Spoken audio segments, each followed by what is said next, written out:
Estamos en comunicación telefónica con Sandra Cosentino. Ella es médica integrante y coordinadora del Puente, que es un equipo interdisciplinario en Neuquén especializado en estos trastornos. ¿Cómo le va, Sandra? Buenos días. Muchas gracias por atendernos. Hola, buenos días. ¿Cómo están? Muchas Bien. gracias por la invitación. Bueno, queríamos hablar un poco sobre este tema. Recién compartíamos uno de los relatos que subió una periodista a través de la red social Facebook y pensábamos un poco en lo invisibilizado que está este tema, ¿no? No hablamos tanto de bulimia, anorexia y estas enfermedades derivadas. Sí, escuché el relato y escuché también la canción, ambos, el testimonio y la canción, muy significativos. No hablamos porque lo que dicen los libros es que hablar demasiado de enfermedades de la salud mental no las previene, sino que las promueve. Creo que la prevención de las enfermedades de la salud mental, como son la anorexia y la bulimia, que son enfermedades emocionales y que tienen que ver con la autoestima y esto de resolver los duelos que se tienen con el cuerpo de la infancia y con los padres de la infancia, tiene que ver con otra actitud que es la prevención. Por ejemplo, en las escuelas es mejor hablar de la autoestima, de cómo nos vemos, de hablar de alimentación saludable. No sé, me parece que hay un montón de temas importantes a abordar en la adolescencia y desde chicos, y no hablar específicamente de las enfermedades de la salud mental, ¿no? Eso es lo que opino yo y lo que dice la literatura. Bien, y en el caso de estos trastornos alimentarios, ¿cuáles son los orígenes que tienen, los posibles orígenes? Los posibles orígenes tienen que ver con, obviamente, con que la mirada, las mujeres estamos sometidas a una mirada muy rigurosa, diría que muy de la época del machismo. Siempre fuimos nosotras sometidas a ser de determinada manera, ¿no? Teníamos que ser gordas en la posguerra, teníamos que ser flacas después, teníamos que tener mamas grandes, si no las teníamos nos teníamos que poner silicona, o sea, siempre nuestro cuerpo puesto en la mirada de un otro, no sé si lo elegimos, o sea, está puesto así. Entonces, ese es un condimento que se suma a que nuestra autoestima se vea vulnerada, ¿no? En aquellas niñas que tienen una personalidad vulnerable, que la autoestima no está muy bien puesta, trabajada, entonces, bueno, somos más vulnerables a sufrir este tipo de trastornos. ¿Me explico? Sandra, ¿es fundamentalmente que afecta a las chicas los trastornos alimentarios o también a los varones? No, a los varones también. Lo que pasa que, por lo que estoy explicando, somos más vulnerables las mujeres, ¿sí? Somos más miradas en el cuerpo, cómo está, si es flaco, si es gordo, nos afecta más a nosotros, pero no. Hay varones también con trastornos de la alimentación, lo que pasa que en un porcentaje bastante menor. Claro. Y estos temas antes estaban, bueno, ahora nos explicás, ¿no? La literatura, los especialistas hablan que para prevenirlos hay que abordarlos desde otra manera, no tratando directamente la enfermedad. Pero también hace 15, 20 años es que se empezó a hablar públicamente de estos trastornos que antes por ahí eran privados, duda, ¿no? Porque, sin duda que se empezó a hablar porque, bueno, mucha gente famosa, conocida, así, en el mundo del espectáculo, padecieron estas enfermedades, entonces se hicieron más, ¿cómo decir?, más públicas, ¿no? Pero existen desde, no sé, desde la época medieval existe la anorexia o la bulimia, digamos, como una pérdida del control emocional, ¿no? De eso se trata. Lo que ustedes me preguntaban es que sí, el abordaje, cuando ya está instaurado el problema, el abordaje es desde la interdisciplina. Es fundamental que esté el actor que trabaja con la salud mental, psicólogo, psiquiatra, terapeuta familiar, bueno, y también obviamente la médica nutricionista, como es mi caso, o la médica que hace adolescentes, con otra nutricionista, o sea, de acuerdo a cómo esté constituido los equipos de trabajo, ¿no? Uh-huh. Y doctora, hablando sobre puntualmente el trabajo que realizan desde el puente, ¿a cuántas personas están asistiendo y de qué edades? Mira, estamos asistiendo muchas pacientes, ¿sí? Uh-huh. ¿De qué edades? Son en la mayoría adolescentes, aunque también se está observando que hay trastornos de la conducta más infantiles, cada vez más precoces, y hubo durante o después de la pandemia como un aumento en la mayoría de casos. Yo quiero aclarar que esta no es una patología de denuncia obligatoria como lo es el COVID, por ejemplo, ¿sí? Claro. Entonces no hay un registro nacional de cantidad de enfermos con trastornos de la conducta alimentaria, no es así. Es lo que vemos entre los colegas, los que atendemos chicos con esta patología, estamos hablando de que ha habido un aumento del número de casos, ¿sí? Uh-huh. Porque quizás durante la pandemia no los hemos podido atender, no porque los médicos o los psicólogos no trabajáramos, porque todos trabajamos de manera presencial, online trabajamos, pero bueno, como había restricciones para circular o la gente no iba por ahí a los controles y nos llegaron más pacientes con mayor deterioro y más meses de evolución. Claro, Sandra, cuando estos temas salieron a la discusión pública, te estoy hablando, como te decía recién, hace 15, 20 años, sí, sí. Un lugar donde se mencionaba como especializados y que tenían los primeros tratamientos integrales era en Cuba, ¿no? Fue como un lugar donde se abordaba integralmente el tema. Ahora, ¿cómo es el tratamiento y este abordaje multidisciplinario? En Cuba y en España, uh-huh. ¿Sí? Los españoles fueron los que más escribieron sobre los trastornos de la alimentación, al igual que los mexicanos. ¿Cómo se aborda? Se aborda desde todas las áreas. Siempre tenemos que tener presente que lo que más, el foco está en la salud mental, ¿sí?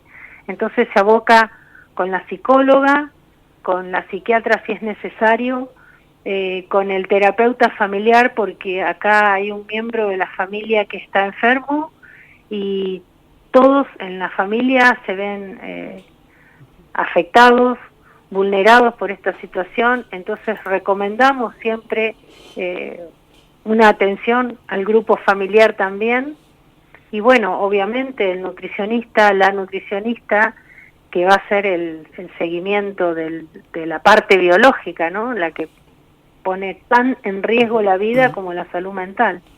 Y ahora que han aparecido todas estas nuevas, no sé si dietas llamarla, o formas de alimentarse, como los que, bueno, veganos, vegetarianos, las otras personas así, que está tan en boga la alimentación, incluso la ley de etiquetado frontal, ¿esto ha impactado en la cantidad de casos o en estos trastornos?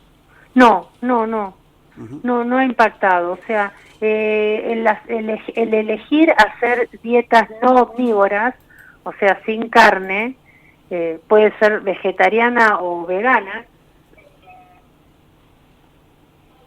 puede ser el inicio o el final de un trastorno de la conducta alimentaria, pero no necesariamente, porque eso puede ser una opción a la hora de elegir comer, ¿sí? Y el etiquetado frontal, al contrario, es algo que está muy bueno, porque eso nos abarca a la población general, el saber qué es lo que estamos comiendo, porque estamos comiendo mucha porquería. Esto de los trastornos de la conducta alimentaria va más allá de qué se come, es la alteración de la conducta, es el no poder abrir la boca para comer, o es el vomitar la comida, porque no tengo palabras para decir el sufrimiento emocional por el que estoy pasando.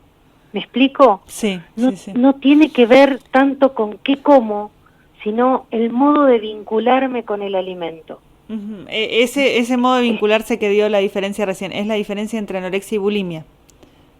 Exacto, sí, sí, son distintos nombres que la Sociedad Americana de Psiquiatría le da a las enfermedades para clasificarlas, ¿sí? Pero en realidad esto es un abanico que puede ir de un lado a otro. Yo prefiero no hablar de anorexia pura, bulimia pura, Ujú, porque en claro. realidad es, uno puede no comer o puede comer un montón y hacer un atracón en algún momento, puede Ujú, querer sacarse esa comida de encima, ya sea vomitando o haciendo actividad física, como explicaba la chica del testimonio, ujú. no importa cuál, el problema es que uno está mal relacionado con la comida y eso, en segundo término, me hace bolsa el cuerpo, o sea, porque estoy desnutrida, estoy en amenorrea o estoy sin poder crecer, eh, me estoy quedando sin masa muscular, digamos, secundariamente se afecta y se afecta la vida, ¿no? Se Ujú. pone en riesgo la vida. ¿Y cuál fue la situación que tuvieron que atravesar como grupo durante la pandemia, como equipo interdisciplinario? Eh, dio la casualidad que algunos miembros de nuestro equipo se jubilaron por la edad, Ujú, pero nosotros hemos atendido, ¿sí? En forma presencial o virtual hemos continuado atendiendo. Eh, por ahí, no sé, fue más difícil que los pacientes concurrieran a todos los turnos programados, porque bueno, con el tema de las restricciones, el miedo de la gente, quedaron más encerrados adentro y por ahí no consultaban. Los que ya estaban en tratamiento siguieron en tratamiento, ¿sí? Porque cuando uno tiene un diagnóstico así, tiene pautado ciertos números de sesiones a terapia o de consultas con el nutricionista y las continúa, y es raro el que no las continuó, y el que no las continuó seguramente se vio más perjudicado o tuvo que retomar con algún grado de deterioro, ¿sí? ¿A eso te referís? No sé. claro, sí, y por ahí también el descuido por ahí en algunas áreas cuando se puso la energía en todo lo relacionado al COVID y la salud Por integral desde supuesto, otros aspectos lo dejamos un poco sí, de lado también. exacto. A Ujú, eso iba con mis primeros Ujú. comentarios. ujú. Sí, a eso iba con mis primeros comentarios. Bien. Doctora, en el caso de que pensemos que alguien está pasando por algún trastorno alimentario, ¿cómo podemos ayudar a esa persona? ¿Qué información le podemos dar? O si sentimos también que estamos nosotros... Creo que hablándolo, Ujú, sí, diciéndole que uno entiende por lo que está pasando, que tiene una oreja para escuchar, cómo la puede ayudar, si prefiere avisar a la familia o a alguien de su confianza, porque por ahí el miembro más cercano a ella no es el más representativo para poder ayudar, ¿sí? Entonces, pero puede haber una amiga, una tía, alguien que le ayude a ver cómo ingresa al sistema de salud para que pueda ser abordado, ¿no? ujú. O sea que, no sé, le ayuda a sacar turno en la psicóloga o busca a un médico o busca alguno de equipos. El puente es un equipo, pero hay un montón de gente que trabaja con trastornos de la alimentación. Y además nosotros nos conocemos entre todos, entonces si llega a una psicóloga y la psicóloga no está en condiciones de abordar un trastorno de la alimentación, enseguida va a llamar a su colega y le va a decir, te voy a derivar una niña, un niño en tal condiciones, y eso es así, ¿no? Ujú. Que Estos trastornos de la alimentación, cuando comienzan los tratamientos, ¿se curan o hay recuperación y hay que mantener en el tiempo? Qué difícil la pregunta. Hay de todo, ¿sí? Se curan, sí. La Ujú. buena noticia es que se curan, eh, se Pero, bueno, curan. claro. Cuanto antes se diagnostiquen, mejor, porque es más fácil, digamos, hay más tiempo de abordar y de trabajar en la salud mental, ¿no? Y después sí sugerimos que haya controles, ¿no? Para quien no los han podido superar totalmente, pero lo tienen controlado, siempre les decimos que se mantengan cerca del terapeuta o de algún médico con el que tengan confianza como para poder hablar, ¿no? Uh-huh. Eso es lo que al final de cuando damos un alta decimos, bueno, ya sabes que cuando vos quieras las puertas están abiertas para volver a escucharte, o me llamás si ocurre algún síntoma nuevamente, ¿sí? Uh-huh. O sea, se van hay pautas de alarma al alta de un paciente. Antes es que el paciente esté bien, sí, ¿no? Más allá de quién es el equipo tratante, ¿no? Claro. Sí. Es lo que más le sirva a cada paciente. Muchísimas gracias por su tiempo para Radio Universidad Calf. Bueno, gracias a ustedes por la invitación y bueno, cuando necesiten, acá estoy. Gracias, buenos días. Hasta luego. Hasta luego. Sandra Cosentino es médica integrante y coordinadora del Puente, que es un equipo interdisciplinario de Neuquén especializado en trastornos de la conducta alimentaria. A vos te parió un fideo, me gritó un Manuel desde afuera de la cancha, mientras yo, en pleno partido, sostenía ridículamente el palo de hockey, sin entender nada de ese deporte que había empezado porque creía que las chicas lindas lo practicaban. Tus patas de hetero parecen 2 escobas en el lavadero, me cantaban los pibes en el barrio.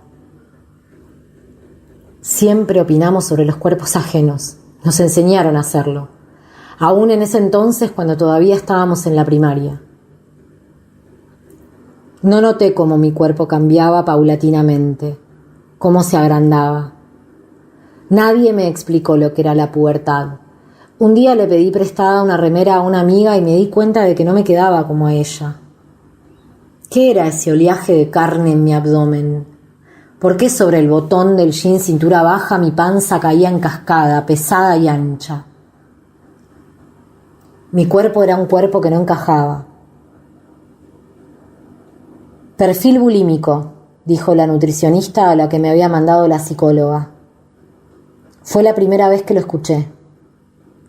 Es verdad que vomitar es la forma más difundida, pero la bulimia se caracteriza por los atracones. Hay personas que se dan atracones y luego hacen gimnasia de una manera irracional, o toman laxantes, o ayunan. Eso dijo. Yo ayunaba. La bulimia es el atracón. 2 sándwiches de milanesa, un plato de pastas, 2 porciones de tarta, un alfajor, un helado de palito. Y después no comer. Por 2-3 días. No comer. Aunque la culpa, el nunca seré flaca, el dolor de estómago, la tristeza, las frustraciones, la impotencia, no desaparecían. Y el ayuno era el castigo y también la redención. Hasta el atracón siguiente. Tenía 17 años y me sentía muy sola. Mi cuerpo seguía sin encajar. Era fea, gordita. Tenía los ojos saltones, una nariz desafinada. Mis amigas eran lindas, exitosas. Tenían novio, un elemento supravalorado en esa época. Los chicos no gustaban de mí. Los vómitos llegaron más tarde, en la soledad de una pensión porteña, en tiempos de pesadillas en las que el obelisco se me caía encima y no llegaba a aplastar todo mi cuerpo que yo creía gigante, en la desesperación del frenesí callejero de una ciudad en la que buscaba ser alguien. Comía desesperada porque temía que la ciudad me comiera a mí. Provocarte el vómito es una sensación parecida a morirse. Las uñas hundidas en la laringe, los dedos buscando el esófago, los estertores, el cuerpo convulso, la acidez quemando los dientes y el llanto, la angustia de saberse en la autodestrucción. Yo quería ser linda y flaca para que me quisieran, para importarle a mi papá, para que me deseara el chico que me gustaba, para sobresalir entre mis amigas. Quería ser flaca porque ese era el sinónimo de éxito. Quería ser flaca porque pensaba que solo así se iría la tristeza. Y recuerdo no poder sentirme enferma o víctima de un trastorno. Las bulímicas, las verdaderas, eran otras. Y eran lindas. Las feas no teníamos ni siquiera derecho al diagnóstico. Las feas merecíamos morirnos de un atracón por eso, por feas. Me miro la piel abierta en la cara interna de mis muslos. Las estrías hondas y blancas de un cuerpo que explotó en una pubertad que nadie me explicó. Las heridas de un proceso hormonal que no supe sino hasta 20 años después era la marca de ser un cuerpo biológicamente feminizado. No era hacerse señorita. Era y es un proceso vital que debe ser acompañado y no celebrado como si fuera un triunfo, el pasaje victorioso a la reproducción obligada. Necesitamos un mundo sin normas ni mandatos. Todos los cuerpos importan, ninguno debe ser cancelado. Necesitamos naturalizar la diversidad en todos sus aspectos. Necesitamos un mundo con más ternura, más contención y más compañía en la infancia y en la adolescencia. Ya no tengo atracones, pero mi relación con la comida es sensible. No amo mi cuerpo ni todo eso a lo que combinan las redes sociales y sus mensajes motivacionales. Pero me quiero bastante y me siento sana. Entendí que sanar tiene más que ver con aprender a convivir con lo que duele que intentar que desaparezca. Y sé que las personas que me conocen dirán que soy flaca o que no soy fea. Prefiero que no digamos nada y que entendamos que cada quien reconoce sus huellas. Alumine Cabrera, 41 años, actriz y escritora.